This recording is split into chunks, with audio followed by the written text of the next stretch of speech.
ኣብዚ ዓለም ክንደይ ገርህን ለዋህን ሰብ ኣሎ።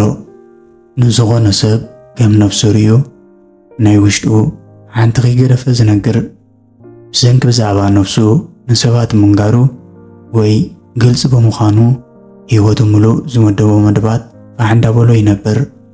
ጠንቂ ፍሽለቱ ድማ ግልጽነቱ ምዃኑ ኣይፈልጥን እዩ። ሎሚ ብዛዕባኻ ፈጺምካ ንሰባት ክትነግሮም ዘይብልካ 7 ነገራት ክንርኢ ኢና። ቅድሚኡ ግን ሓደ ዛንታ ክነግረኩም።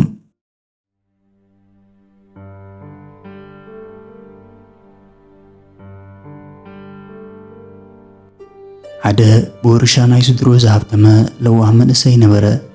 እዚ መንእሰይ ሓደ እዋን ናብ ሓወቡ ብምኻድ በጃኻ ሓወቦ ይሓግዘኒ ህይወት ብጣዕሚ ጽልያትኒ ብምባል ኣምሪሩ ክበኪ ጀመረ። ሓወቡ ብዝተረጋግእ መንፈስ ዝወደይ ምብኪያ ቋሪፅካ ዝኾንካዮ ኩሉ ንገረኒ ያግዘካ ድልው ይበሎ። ሽዑጥ መንእሰይ ኣነ ከም ትፈልጦ ኣብዚ ከተማ ካብቶም ኣለዉ ዝበሃሉ ሃብታማት ሓደ ኣብ ህይወተይ ንዝቐረቡኒ ሰባት ከም ነፍሰይ ዝርዮም ኩሉ መደባተይን ሓሳባተይን ድማ የካፍሎም። ኣብ ግዜ ሽግሮም ካባይ ዝደልይዎ ነገር ካብ ምግባር ድሕሪ ኣይበልኒ። ኣብ ዝተሸገሩሉ ግዜ ገንዘብ የለቅሖም ንምምላስ ዓቕሚ ንዘይብሎም ይገድፈሎም እየ። እቶም ዓቕሚ ዘለዎም ግን ምስኣነ ዝወስድ እምበር ዝመልስ የብሎምን። ብኣንጻሩ ብድሕረይ ኣነ ገንዘብ ዝብትን ዓሻ ሰብ ከም ዝኾንኩ እምበር ካብ ለዋት ተበጊሰ ከም ዝሕግዞም ዝዛረብ ሰብ የለን። ከምኡውን ቅድሚ 2 ዓመት ሓዳር ከም ዝገበርኩ ትፈልጥ ኢኻ። ንበዓልቲ ቤተይ ከም ነፍሰይ ዝርያ ንስኣ ግልፂ ክኸውን ኣለኒ ብምባል ዝሓለፈ ህይወተይን ዝሓሰብክዎ መደባተይን ሓንቲ ከይሓባእክዮ ዘካፍላ። ንሳ ግን ንጉልፅነተይ ከም ድኽመት ቆፂራ ናዕቀኒ ጀሚራ።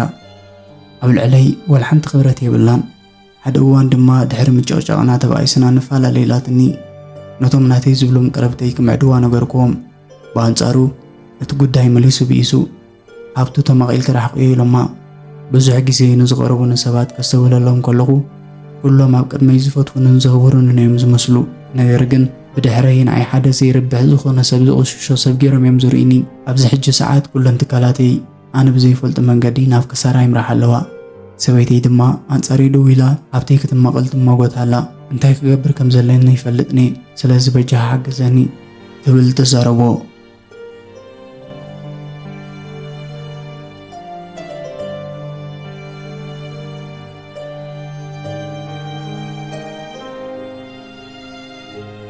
ሓወቡ ጽኒኢሉ ድሕሪ ምስማዕ ንኣኻ ከም ወደይ ስለ ዝርኤካ ንወላ ሓደ ዘይነገርኩ ሓደ ሓቂ ክነግረካ የብሎ። ቀደም ነቦኻ ከምዚ ናትካ ሽግር ኣጋጢሞ ነይሩ። ንሱ ነዚ ፀገም ካብ ስሩ ስለ ዝኣለየ እዩ ህይወቱ ጥበብ ክመርሕ ክኢሉ። እዚ ጋጢምካ ዘሎ ፀገም ንስኻ ገርህ ስለ ዝኾንካ ሰባት ብዛዕባኻ ፈልጥዎ ዘይብሎም ነገር ንኽፈልጡ ግልፂ ስለ ዝኾንካ እዩ። ስለዚ በዘን ዝነግረካ 7 ነገራት ምስ ሰባት ዘለካ ቅርበት ኣመሓይሽ በሎ።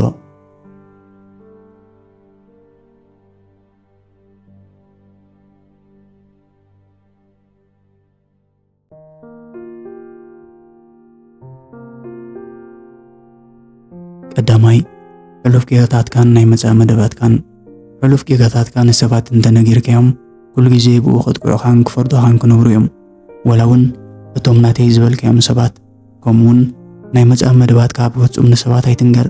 ኣብዚ ዓለም ወላ እውን ሓዋኻ እንተኾነ ንስኻ ክሽገር እዩ ዘይደልየካ እምበር ንስኻ ሓሊፍልካ ክርኢ ብፍጹም ኣይደልን እዩ።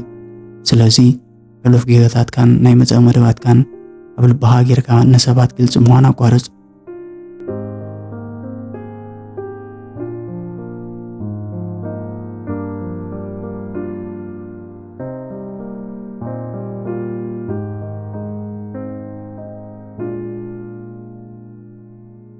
ካልኣይ ዝሓዘንካሎን ዝተሸገርካሎን ኩነታት። ኣብ ተሓዝነሉ ግዜ ምኽንያት ሓዘንካ ንሰባት ብምንጋርካ ሰባት ምሳኻ ኮይኖም ክሓዝኑ ትፅበ እንተለኻ ተጋጊኻ ኣለኻ። እዛ ዓለም እዚኣ ብኣምሰሉታት ሰባት ዝተመልአት እያ። ኣብ ቅድሚኻ ሓዘንካ ዝተሰምዖም ክመስሉ ይኽእሉ እዮም። ብድሕሪኻ ግን ከም ድኽመት ቆፂሮም ክንዕቁኻ ክጀምሩ እዮም። ከምኡውን ዝተሸገርካሉ ኩነታት ንዝኾነ ሰብ ኣይትንገር። ምክንያቱ ገለገለ ሰባት ተሸጊርካ ሓገዝ ኣብ ዝሓተትካሎም ግዜ ካብኻ ክወስድዎ ዝደልዩ ነገር ስለ ዘለዎም ጥራዮም ዝሕግዙኻ። ንስኻ ኣብታ ዝደልይዋ ሰዓት ዘይሓጊዝካዮም ድማ እዚ እኮ تمال بعلي سب زغبر كويو اجي انا بزدلغ ساعات زي حجزن زلو بمبال كاب زيرو صلاتها خونو جمريم سلازي حيال سب كتكون تدليخا والعن تبزي بالك اوان تعقصها كلهم زلو كادما تحساسبها معيش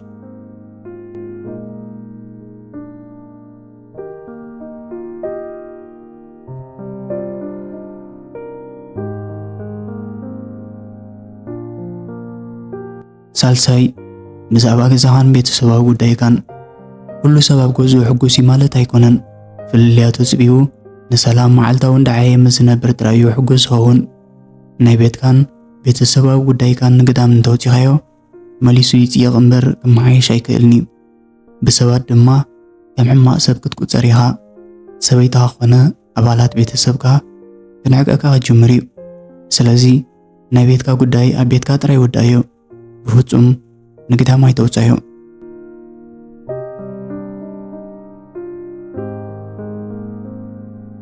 رابعي حيلخان دغمتات كان حيلخان سبات انت نجير كيوم صلاتها نعهات كعلو سغول منقد ذاتها سو قبلهم كمون دغمتات كازخون سبنت فليتو دغم قنها تتقيمو باريو خقبرك هذه يدل سبيلن سلازي نزخون سب ولا ونو عالت بيتكا حيلخان دغمتات كان كيف نقر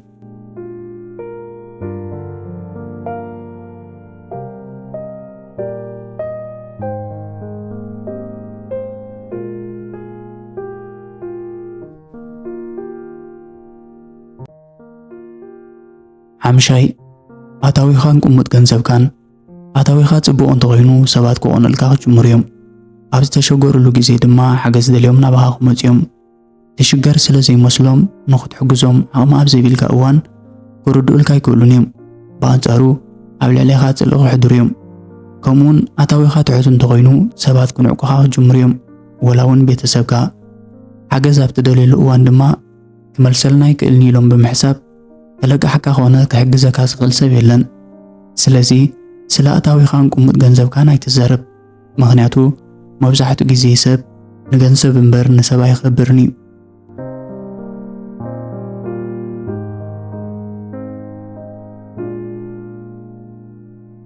ሻድሻይ ዝተዋረድካሉን ዝሓፈርካሉን ጉዳይ ኣብዚ ግዜ ሰባት ከም መጽሓፍ ግልጽ ዋላ እንትኾንካሎም ሕማቕ ጎንታትካ ካብ መላሽ ገና ይዕርፉን እዮም ምክንያቱ ሓደ እዋን ብኡ ከጥቅዑካ ስለ ዝደልዩ ስለዚ ንምንታይ ባዕልኻን ነፍስኻ ዳግማይ ንኽትዋረድ ትፈርዳ ዝተዋረድካሉን ዝሓፈርካሉን ጉዳይ ብፍጹም ካብ ኣፍካ ከይተውፅኦ ንማንም ሰብ ትንፍስ ኣይትበል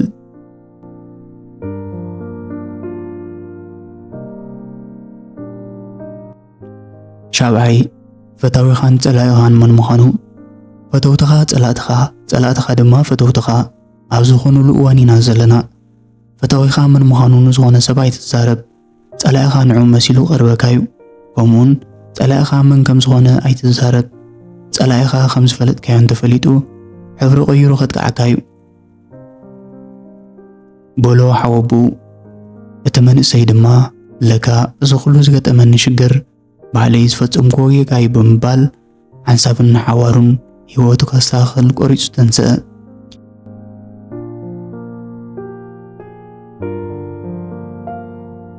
ሕራይን ባህር ዝኸበርኩም ተዓዘብትና ክሳብ ዝንድሕርዳ ተኸታቲልኩምኒ ንኹም ዝጠቅም ሓሳባት ረኺብኩም ክትኮኑ ተስፋ እንዳገበርኩ ኣብ ቀጻሊ ካብ ዝሓሸ መደባት ከቕርበልኩም ስለ ዝኾንኩ ዝኾነ ሕቶ ርእይቶ እንተሎ ኣብ ቦታ ኮመንት ክደፍለይ ነዛ ቪድዮ ሼር ላይክ ብምግባር ተሓባብርኒ ኣልጎሪዝም ናብ ኩሉ ሰብ ከብፅሕ መታን ንዓይ ድማ ኣብ ቀጻሊ ብቐሊሉ ተኸታተልቲ መደባት መታን ክትኮኑ ሳብስክራይብ ብምግባር ናተይ ፋሚሊ ክትኮኑ ብኽብሪ ይዕድመኩም ኣብ ቀጻሊ ብኻልእ ትሕሶ ክሳብ ንራኸብ سلام